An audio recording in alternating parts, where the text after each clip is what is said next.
Good morning. Today we're talking about one of the biggest debates today, which is whether or not people should get the new government chips. But first, how did this all start? Why were these chips made in the first place? These chips were made because the government didn't want to pay for everyone's individual rights anymore. So they decided to make everyone pretty much the same to cut down the costs. The chips were originally made just for government officials and celebrities and people who work for the police department.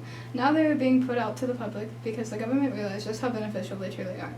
Now, my partner will tell you the basics of how the surgery is performed. These details were sent to us from Dr. Norman. Government-appointed surgeons will slice into your head to insert the chips, and then they will connect to the nerves in your brain and send electronic signals to make you act in ways they want you to. It will monitor your behavior, and if you are not acting the way you were meant to, the government will be alerted immediately, and you will be arrested and killed.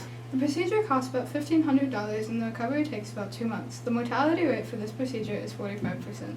As soon as you wake up from this procedure, you will be put into a government system and your whole life will be laid out for you. No choices or individuality required. Now, our next top story comes from a small town called Dover, where everyone has gotten government chips. Let's talk to a resident of this town on Hockland Street to get some on-the-ground info. Hi, my name is Summer. I got the government chip 2 months ago and I've never felt better. Recovery has been so great and my whole life is just laid out for me. How has the chip affected your behavior? I'm able to act just like everyone else and I don't feel the need to be different or have any individuality. My job and pay have both been decided by the government. Everything is just given to you and you just have to make sure not to step out of line. Easy peasy. So you don't regret your decision at all?